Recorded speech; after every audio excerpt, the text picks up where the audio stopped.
This is BoomerLife on Sept620.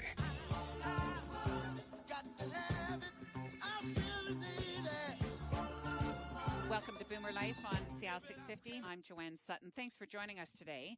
We're speaking with JimeDoyle in our studio, Senior Financial Consultant with Investors Group Financial Services. And we're talking about inheritance horror stories, some of the things that you don't want to see happen to your family. And I think there are a number of messages that could make it challenging for boomers to successfully plan ahead. And Jim, you make a really strong argument that investing is only part of that story. Canadians need to be prepared. A generation is going to be facing substantial challenges arising from the biggest transfer of wealth in human history. But are they going to be appropriately prepared? Surprisingly, some beneficiaries wrestle with whether they are simply guardians of the wealth instead of thinking it as the foundation of wealth accumulation and building that phenomenal lives for themselves. Okay? So the question of what to do with an inheritance is actually a good one to consider. So, Jim, in your experience, what are some of the major challenges up for consideration? Someone inheriting, say, $400,000, depending on what stage of life they're at, is likely going to address this differently. They might be wrestling with whether they should pay down or pay off their mortgage.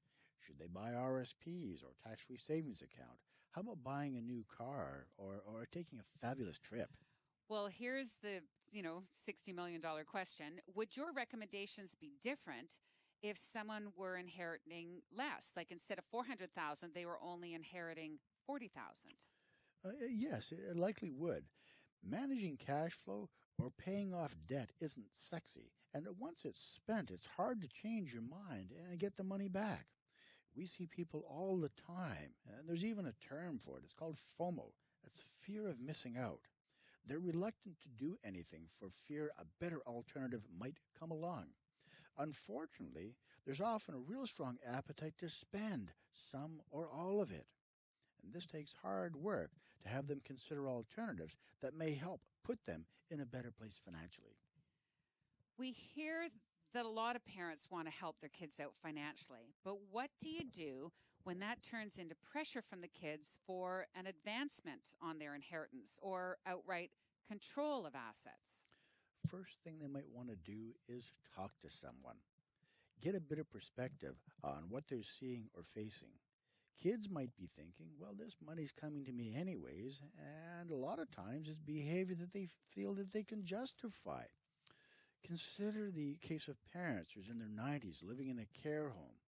So why not start taking it now? This raises another point. Financial abuse of our seniors or silver-haired listeners can find themselves the prey of needy friends and relatives, greedy acquaintances, healthcare and property maintenance providers, or strangers who reach out by phone calls or email. So what can they actually do to protect themselves?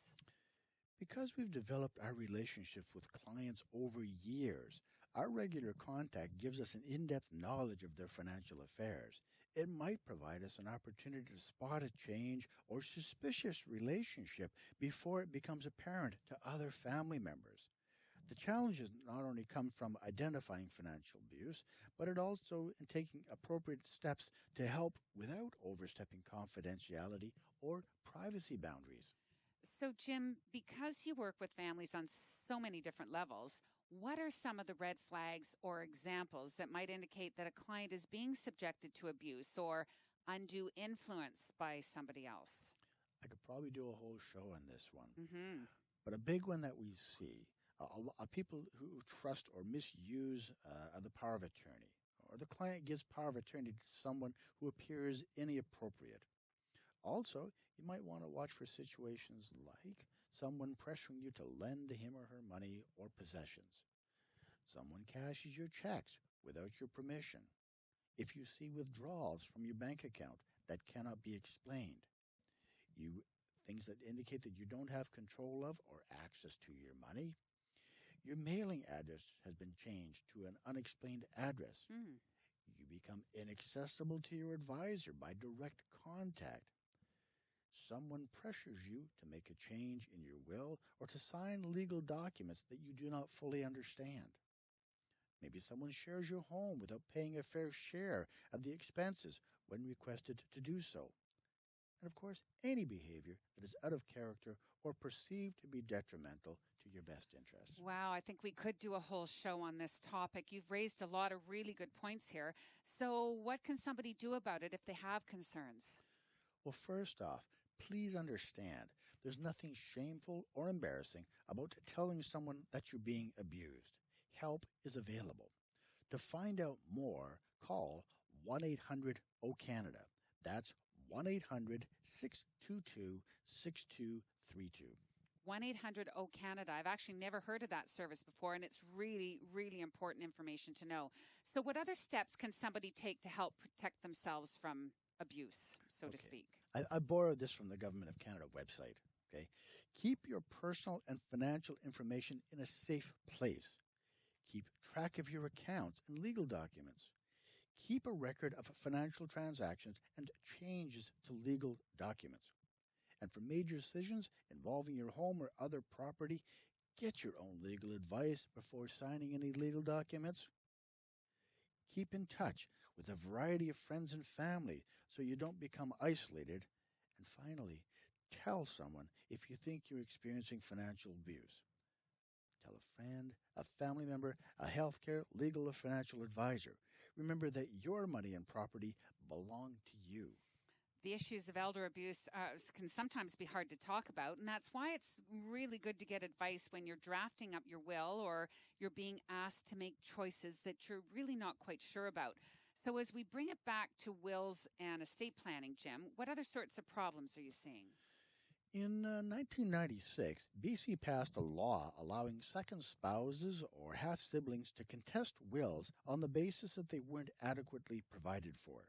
This has resulted in a spike in fractious disputes since a lot of the wills weren't updated after the testator remarried and, of course, had more kids. With a second or even third marriage, it's not uncommon for us to see parents wanting to treat their kids from the first marriage differently from their partner's children.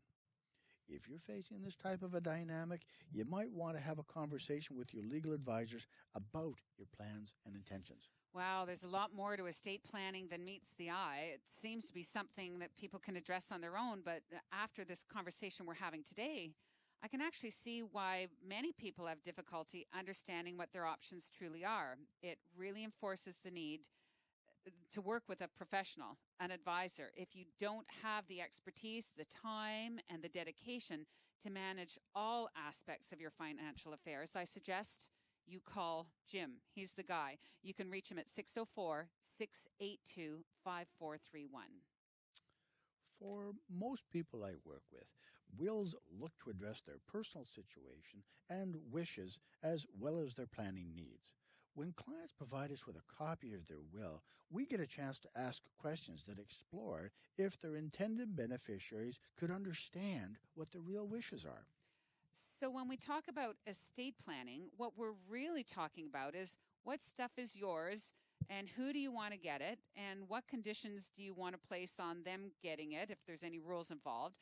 Then your job is to let your professional advisors know what you want, and their job is to help you figure out how to do it. Beautifully simple. And it doesn't stop there. A financial plan, once adopted, brings with it a more disciplined approach to your money and investment matters, and it gives investors greater confidence in their financial affairs. It's so true. And I think the key here is financial discipline combined with increasing financial literacy allows you to actually accomplish more. My role has more to do with setting planning targets, influencing better financial disciplines over time, and helping clients avoid costly investment missteps that unfortunately some investors are prone to. By choosing to work with me, we'll help you stick to your financial plan to get through any economic downturn or unexpected events. If I could offer some encouragement to take action, consider giving us a call to get started. I guess it really helps to have someone who's able to point out where you could be hurting yourself financially. That's right. As your financial planner, I want to look at your complete financial picture, your goals, all of your investments, your risk management strategies, your cash management practice, taxes, insurance policies, your complete financial picture. Okay, Jim, I'm starting to see why advice can produce significant improvements in financial health and retirement outcomes for some people. Giving structure to your goals and tying specific plans to those goals makes it a lot easier to realize them. A lot is made about all the wonderful things we can do in retirement, but for many Canadians, the dream just doesn't live up to reality. Maybe it's time to change that. Maybe it's time to change that. If you're getting a late start on estate planning, it's almost never too late to improve your financial picture. The important question that you might want to be asking yourself is, what are you going to do about it? This is a great time to remind you that you can call Jim. Break those unproductive financial habits. Pick up the phone, 604-682-5431. So after what you've heard today, I think it's pretty clear that we need to treat investment planning as a partnership. Call Jim Doyle. Anything you want to leave us with today, Jim? Again, please remember the 3 T's. Time to do the research and anticipate the tax consequences. Technique, knowing what you're doing with knowledge. And of course, temperament. And that means emotional control. I've really enjoyed our conversation today. We've covered a lot of ground. You're listening to Boomer Life on CL 650. I'm Joanne Sutton. Today we're speaking with Jim Doyle, Senior Financial Consultant with Investors Group. And if you've been putting off getting your financial house in order and you're ready for a change, it's a really good time to call Jim, even if it's for a second opinion. You can reach Jim Doyle at 604-682-5431. Or if it's easier, you can email jim.doyle@investorsgroup.com. I'm Joanne Sutton. Thanks for listening to Boomer Life on CL 650.